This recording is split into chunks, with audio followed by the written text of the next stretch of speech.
Hi, welcome to One Eye on the Page. I am Scott. This is video 2 of ranking of all Stephen King short stories. Let's go ahead and get into it.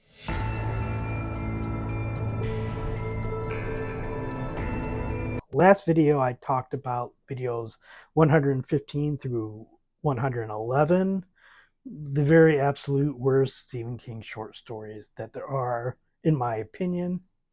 We're going to do 110 through 16 today. I'll be quite honest, 115 through 100, you could probably toss these all in a tumbler and just pull them out randomly. And I would be okay with most of them, whatever rank they get in the bottom 15 books. Although I do have to say, definitely Man with a Belly, absolutely no question, is the worst Stephen King short story. But the other 14, they could kind of fall in any order.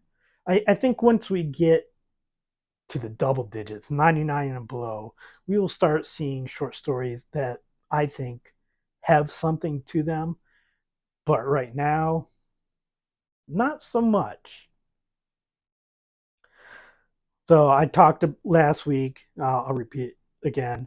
He has You Like It Darker, which is going to be published in May of this year, 2024. I have read 7 of the short stories that are in there. There are 5 other stories in there that I have not read that I will read when the book comes out. I do not know if they are actual short stories or if they are novellas. If they are short stories, then I will rank them at that time. And if I haven't gotten to the number that they are, I will just insert them in there. But otherwise, I will just let you know where they would have fallen in the ones I have already gone through. So we're going to go ahead and start this week with a little bit of familiarity. Last week I talked about Big Wheels Milkman #1, which was, I believe, my 111th worst story. It was in the collection Skeleton Crew, which is where story number 110 is also. In it is Morning Deliveries Milkman #1. I mentioned last time in the video, one of the characters in Big Wheels is Spike, the milkman. The Spike, the mailman, is basically the only character in Home Deliveries. It's him making milk deliveries, except at a lot of the places, he adds a little surprise, and not a surprise that anybody really wants. And that's basically what it is. It's just him delivering, and some delivering a regular milk order, others delivering it with a little something, which makes one wonder, hey, wouldn't people notice what's going on? But I suppose that's what would have been in the rest of the unfinished novel, Milkman, that these 2 stories came from. But obviously, we can get that novel, I think, with good reason. I do think that if it was published, it probably would have been a Richard Bachman book. I don't know. I know that Skeleton Crew was published in, I believe, 1983, and I think Richard Bachman's pseudonym came out in 1984. So I don't know if it would have been published before that or not. Uh, I don't think it would have been a great novel. Again, I think there's a good reason why it was unfinished. So that's story number 110. Story number 109. I did say that you could probably throw all these stories, except for Man with a Belly, in a tumbler, and I'd be fine. Number 109 is not a bad story, but it's also a story that I'm like, should I include this story at all? It's fiction. It is The Rock and Roll Dead Zone, which was published in the anthology Hard Listening in 2013, which was about the Rock City Remainders. If you don't know the Rock City Remainders, it was a band made up of authors and a few professional musicians. Stephen King's part of it, Dave Barry, Ridley Pearson, I believe, Mitch Albom, Amy Tan, uh, other authors who I don't recall off the top of my head. They basically they play concerts and they did music probably about as well as a group of authors might that you can think of.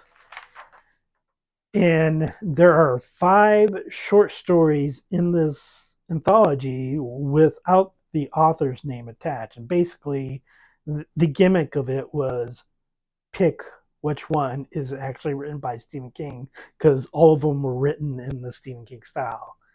I have not read any of the other 4. I do not know what they are like. I don't even know who the other authors are. I think Dave Barry was one of them, but I assume Ridley Pearson was another, but I don't know who wrote the other 4 stories. But Stephen King did write The Rock and Roll Dead Zone. It is a story in which he appears as a character, as he did in the Blue Air Compressor that I mentioned last video, but this time he's the main character. He is Stephen King, who is approached by a friend of his with the nickname Gooch, who wants him to invest in money to open a theme park called the Rock and Roll Dead Zone. And basically, the story is just them talking back and forth. Stephen King trying to get rid of Gooch because he's put up with Gooch's shit before, and Gooch wanting him to invest like hundreds of millions in this theme park. And they talk, and then the conversation ends. King doesn't invest, and Gooch doesn't say, "Oh, okay, you don't want to invest. That's fine." It seems like more of a to be continued, but it's more for the exercise, I guess, of going, who's the real Stephen King author than any actual merit to the story. It's somewhat humorous in the way that King will sometimes be humorous, basically portraying himself in his friends, neighbors, etc., as kind of hicks. Kind of saw this, I believe, in the forward to, I believe it was Skeleton Crew, where he was talking to a neighbor about like how much money he makes for short stories. It seems like that, except uh, Stephen King in the story and Gooch in the story seem a little far down intellectually from the supposedly real life Stephen King in his neighbor in the Skeleton Crew forward. It's harmless, but the main reason I ranked it this low is because it's not really fiction. It is fiction. It's not really a short story. It's like a writing exercise. And there are other writing exercises that I did not put in here, but they were not short stories. They were actually unfinished works that were writing exercises. Short story number 108 is The Glass Floor, which was published in Startling Mystery Stories in 1967. It is King's first financially paid for published work. 1967, I believe he was 18, because I believe he was born in 1941. And yeah, it's not good. It's not truly awful, but it's a Stephen King character that basically is told, don't do this, does it, and then something happens. Charles Wharton goes to visit Anthony Renard, who is the widower of Wharton's sister. She died at this house, this mansion, basically from a fall. She was in a room in the East Wing. In the She was in the East Room, which when he goes there has basically been kind of tapered off, and he wants to see the room. Don't really get a real good explanation why he wants to see the room, except maybe he wants to see where his sister died. Perhaps he believes that Renard actually killed her, but he finally goes into the room and it has a mirrored floor. And he goes in there and he becomes a little bit panicked, and he meets the same fate as his sister, and that's pretty much it. It kind of seems a little bit like a Poe story, but I think King in 1967 doesn't quite have the skills as Poe did, or obviously as King does later in his life. It's a story published by a teenager. For a teenager, I think it's pretty good.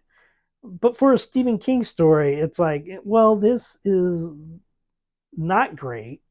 The characters aren't interesting. He doesn't have that connection with the characters that he would have later in life. And there's just the characters are play acting. You can tell it's a play.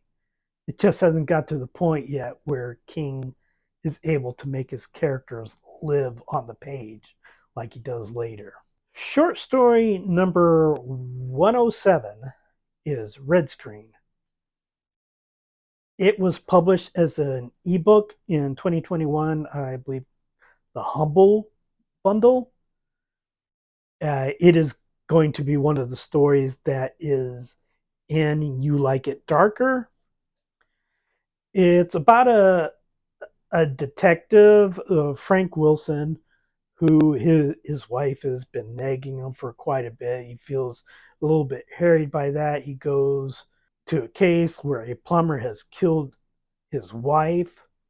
The plumber is taken in. He confesses, but he says that wasn't my wife. That was an alien who took over my wife's body, and in doing so, killed my wife. I killed an alien. And basically, the plumber says it's part of an invasion of these pure mind beings.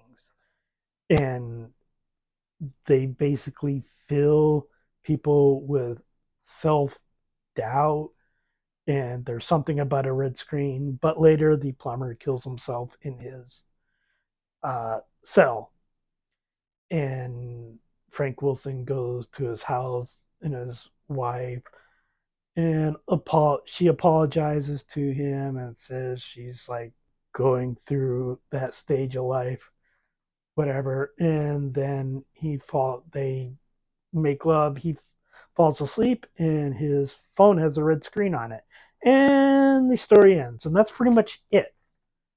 I pretty much spoiled it for you. Apologies. I'll probably put a warning on this, but there's really not much to the story. Stephen King has quite a few short stories that kind of go this route where not much actually happens in there. And sometimes it works. There will be short stories near the top of the list where I could say the same thing about this, but it just doesn't work here. I think not as badly as he does with the Mafia. I think King has a pretty hit and miss thing with aliens. Tommy knockers, look at that. I think there are good things in the Tommy knockers now, but I think if there's a book that you could point to as like, oh yeah, that's King's cocaine book, I think the Tommy knockers is it. I am not one of those people who whenever you talk about Stephen King works, you always feel, well, he was on cocaine then, but Tommy knockers, ah. But yeah, this one just isn't interesting. There's nothing new to it. And the one thing I do appreciate about Stephen King's later stories is that sometimes, even if they don't work, he's trying something new. Again, sometimes it's a disaster, but there are a lot of stories in the last 10, 20 years that he's published that was like, oh, I have not seen Stephen King try that before. But this is not one of them. He doesn't try anything new. There's nothing interesting, and you could basically say, oh, this is just this story with a different coat of paint on it. Short story number 106 is Graduation Afternoon, which is published in Just After Sunset. It was originally published in 2007 in Postscripts, which I assume is some type of literary magazine. I'm not sure. It's basically the story of a girl who is at a graduation party, high school graduation party at her boyfriend's house. His parents are rich. A little bit about, oh, yay, blah, blah, blah, blah. And then everybody sees a mushroom cloud in the distance. And a little bit happens after that, but that's basically the story.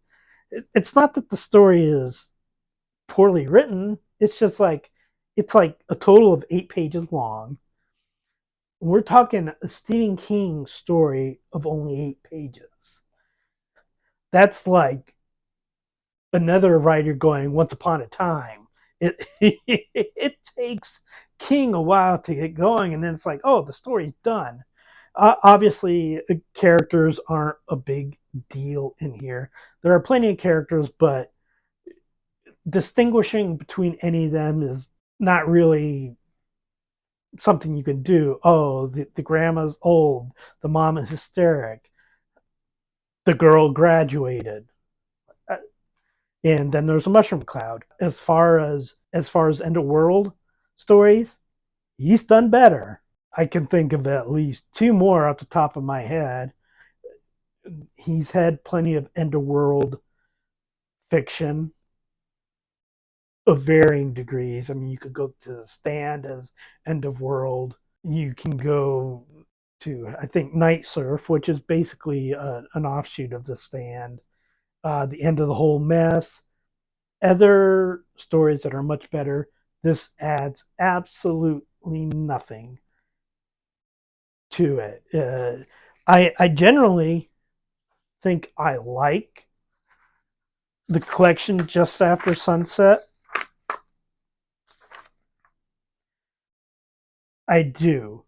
I do think that it's almost the inverse of a bell curve because it starts up here, then it dips as far as quality, Graduation Afternoon right here, and then it goes up again because I know some of the stories in there, I don't know where they are at yet, but I think there's at least two stories in here that are in my top 20. But obviously, Graduation Afternoon is not one of them.